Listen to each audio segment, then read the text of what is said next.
तो हेलो दोस्तों, तो कैसे हैं आप सभी। आज हम फिर से लेके आ गए हैं आपके लिए ब्लैक क्लोवर का एक और न्यू एपिसोड। तो चलिए शुरू करते हैं। लास्ट एपिसोड में हमने देखा था कि लक, आस्था और नोबेल लोटस पर हमला करने में कामयाब हो जाते हैं और यहाँ यूनो उस लड़के के साथ लड़ते हुए थक चुका होता है।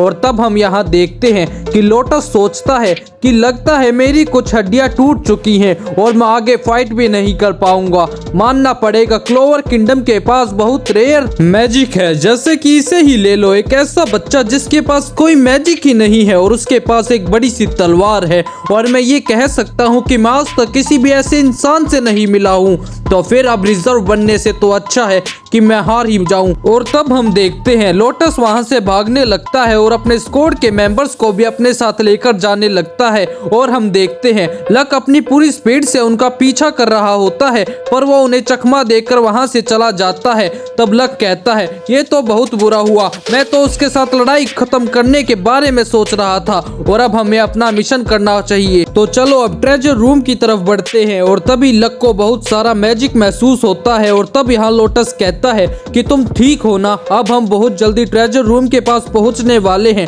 और मुझे मार्स पर पूरा भरोसा है कि वो वहां की सारी चीजों को संभाल लेगा, क्योंकि वो डायमंड किंगडम का एक सीक्रेट वेपन है। और तब क्लाउड सोचता है यूनो तो अपनी पूरी पावर से भी इसे हरा नहीं पा रहा है और इसके सर पर जो डायमंड है उसके बारे में मैंने सुना था कि कुछ किंगडम बच्चों पर ऐसे एक्सपेरिमेंट कर रहे हैं ताकि उनके मैजिक को आर्टिफिशियली और ताकतवर बनाया जा सके। और जो बच्चों चुने जाते हैं उन्हें खतरनाक ट्रेनिंग दी जाती है और उनके सर पर ऐसे ही मैजिकल आइटम्स को चुनवा दिया जाता है ताकि उनकी मैजिक को इंक्रीज किया जा सके। और उसके बाद उन्हें आपस में लड़वाया जाता है और जो आखिर में बच जाता है वो सबसे ताकतवर होता है। तो क्या ये वही है? लेकिन मुझे इससे कोई फर्क नहीं पड़ता, मैं एक नोबल हूँ और एक गोल्डन डॉन का सदस्य भी, और फिर भी हमारा एक साथी घायल है और दूसरा मुझे बचा रहा है, मुझे अब कुछ करना ही होगा। और तब वो अपने मैजिक से मार्स पर हमला कर देता है और हम देखते हैं मार्स अपने एक स्पेल से उसे डॉज कर देता है और फिर क्लाउस पे हमला कर देता है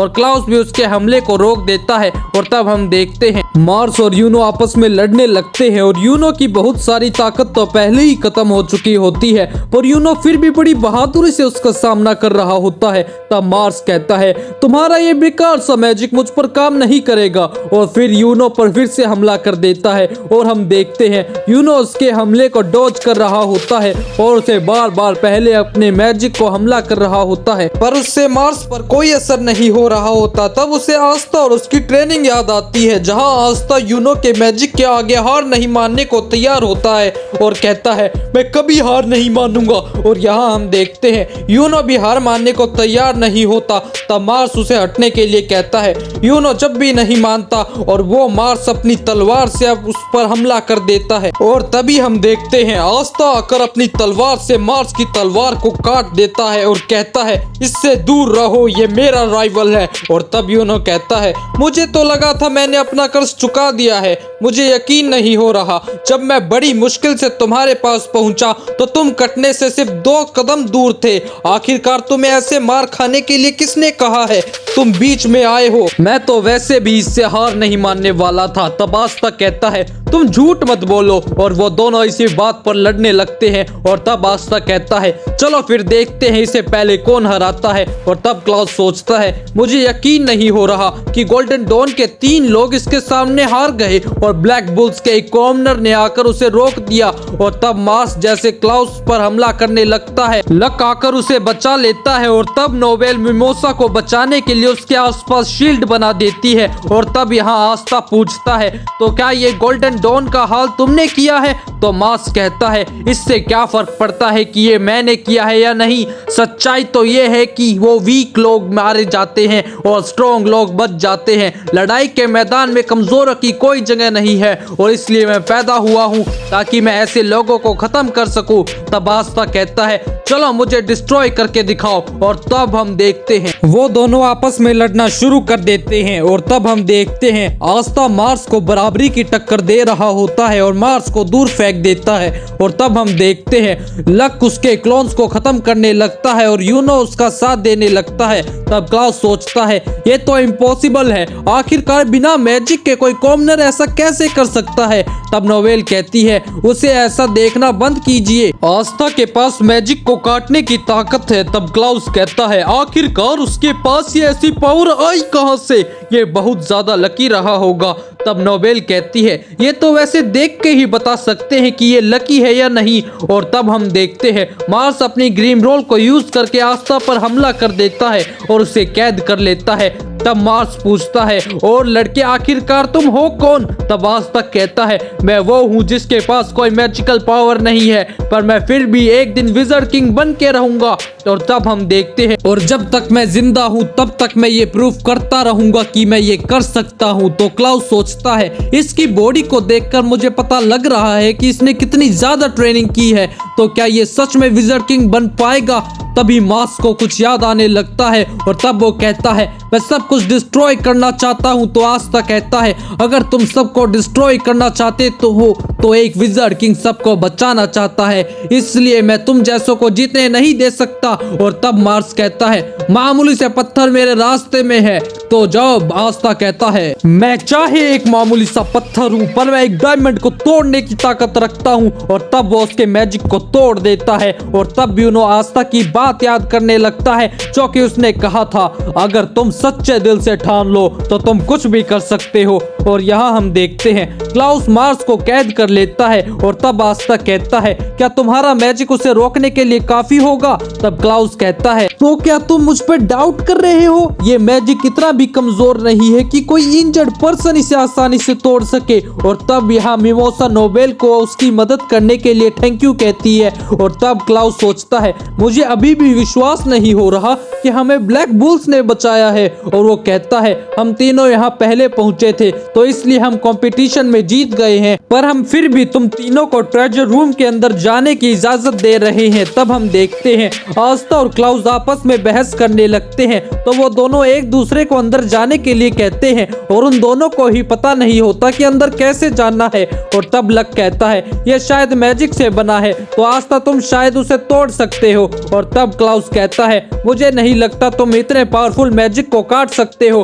पर हम देखते हैं आस्था उस दरवाजे को काट देता है और सभी लोग उसके अंदर के खजाने को देखकर हैरान हो जाते हैं। और तब वो सभी लोग अलग अलग चीजों को देखने लगते हैं। तब क्लाउस सभी को रुकने के लिए कहता है पर हम देखते हैं वो रास्ता फिर से बहस करने लगते हैं और यहाँ यूनो को एक स्क्रॉल मिलता है और तभी उसकी ग्रीम रोल चमकने लगती है और उस रोल से सब कुछ गायब हो चुका होता है। और यहाँ नैरो आस्था को एक गोल सी चीज के पास लेकर जाती है पर आस्था को कुछ समझ में ही नहीं आ रहा होता। और यहाँ क्लाउस सोच रहा होता है आखिरकार इसकी ग्रीम रोल इतनी अजीब क्यों है और इसे स्टिच क्यों किया गया है। यहाँ तो सब कुछ अजीब हो रहा है, जहाँ पर एक ऐसा आदमी है जिसके पास 4 लीफ क्लोवर है और यहाँ दूसरा ऐसा पर्सन जिसके पास कोई मैजिकल पावर ही नहीं है और ऊपर से ग्रीम रोल को भी कोई पढ़ नहीं सकता इसको। और तभी हम देखते हैं मार्स की ग्रीम रोल उड़ने लगती है और तब लक सभी को दरवाजे से हटने के लिए कहता है और हम देखते हैं मार्स सभी पर हमला कर देता है। तब क्लाउस सोचता है आखिरकार ये इतनी जल्दी ठीक कैसे हो गया, रुको ये तो फ्लेम रिकवरी मैजिक यूज कर रहा है और ये तो इम्पॉसिबल है क्योंकि हर एक मैजिकल यूजर के पास एक ही टाइप का मैजिक होता है। एक जादूगर के पास फायर, विंड, वाटर, अर्थ में से एक मैजिकल पावर होती है और या फिर उनमें से निकले हुए वेरिएंट्स होते हैं। और ये तो रूल को तोड़ रहा है, इसके पास तो 2 तरह की मैजिकल पावर है और ये तो साथ साथ अपने आप को हील भी कर पा रहा है, चाहे ये डायमंड किंगडम के एक्सपेरिमेंट का नतीजा है।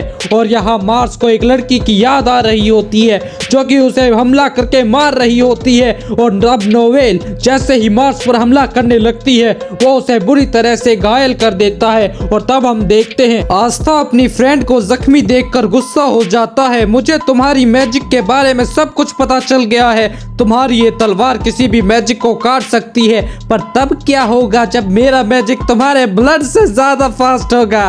और वो आस्था पर हमला कर देता है और आस्था को दूर फेंक देता है। और यहाँ मार्स कह रहा होता है, चाहे तुम इतने भी ज्यादा स्ट्रॉन्ग हो जाओ लेकिन इसमें वीक्स को मरना ही होगा। और यहाँ हम देखते हैं मिमोसा नोवेल को हील कर रही होती है और उसे बचाने के लिए अपने सबसे ताकतवर मैजिक को यूज करने लगती है। और तब हमें यहाँ उनके बचपन को दिखाया जाता है जहाँ मिमोसा अपने मैजिक को अच्छी तरह से यूज कर पा रही होती है, पर नोवेल अपने मैजिक को कंट्रोल भी नहीं कर पा रही होती और सभी लोग इसके बारे में बातें कर रहे होते हैं। तब नोवेल अपनी पूरी जी जान से अपने मैजिक को कंट्रोल करने की कोशिश कर रही होती है। तब वो सोचती है, अगर मैं इसकी जगह होती तो मैं अब तक हार मान चुकी होती। और कहती है, रॉयल्स को हार्ड वर्क करना शोभा नहीं देता। हर वक्त वो लोग कहते हैं जिनके पास पावर नहीं होती वो बेकार होते हैं, पर तुमने हमेशा बहुत ज्यादा हार्ड वर्क किया है जिसकी वजह से मैं तुम्हारी इज्जत करती हूँ। और तब हम देखते हैं मार्स मिमोसा की तरफ बढ़ रहा होता है और यूनो, क्लाउस और लक कुछ नहीं कर पा रहे होते। और तब यहाँ आस्था को होश आ जाता है और वो कहता है उसका मैजिक मेरी तलवार से ज्यादा फास्ट है और उसने अपने लड़ने की स्टाइल को भी चेंज कर दिया है, तो मुझे भी ऐसा ही कुछ करना होगा। पर मैं ऐसा कैसे कर सकता हूँ? वो तो हम देखते हैं नैरो उसे एक तलवार दिखाती है और यहाँ मार्स को बार बार एक लड़की याद आ रही होती है। फिर वो मिमोसा पर हमला कर देता है, पर हम देखते हैं आस्था उसे अपनी नई तलवार को लेकर उसके हमलों को काट देता है। तब मार्स कहता है, आखिरकार ये तलवार कहाँ से आई? तब आस्था पूरी स्पीड से मार्स की तरफ बढ़ रहा होता है और उस पर हमला कर देता है। पर हम देखते हैं मार्स अपने हीलिंग मैजिक से अपने आप को ठीक कर लेता है और आस्था को दूर फेंक देता है। तब आस्था कहता है, मैं चाहे अब इसके मैजिक को काट सकता हूँ, पर जब तक ये अपना हीलिंग मैजिक यूज कर रहा है मैं तब तक इसे हरा नहीं पाऊंगा, तो फिर अब मैं क्या करूं? तब नोवेल कहती है, कैसी बातें कर रहे हो बेवकूफ, मैं एक रॉयल्टी हूँ, पर तुम पहले ऐसे कॉमनर हो जिसकी मैंने इज्जत की है, तो इसलिए जल्दी करो और उसे हरा दो। और तब हम देखते हैं नोवेल का मैजिक आस्था की स्वॉर्ड में आ जाता है। तब आस्था कहता है, मैं तुम्हें हरा डालूंगा, चाहे मेरे पास कोई मैजिकल पावर ना हो, पर मेरे पास मेरे दोस्त हैं। और तब वो नोवेल की एनर्जी को उसकी तरफ फ्लो करता है जिसे देखकर सभी लोग हैरान हो जाते हैं। तब लक सोचता है, कैसे नोवेल की पावर आस्था की तलवार में आ गई? तब क्लाउस सोचता है, आखिरकार ये किस तरह की तलवार है? तब आस्था देखता है मार्स के हमले ने उसे चोट पहुंचा दी होती है और उसके मुंह से खून निकलने लगता है और वो नीचे गिर जाता है। और इसी के साथ ये एपिसोड खत्म हो जाता है। तो दोस्तों, आपको ये एपिसोड कैसा लगा हमें कमेंट में जरूर बताना। बाकी वीडियो को लाइक कर दो, चैनल को सब्सक्राइब कर दो और कमेंट में नेक्स्ट पार्ट लिख दो।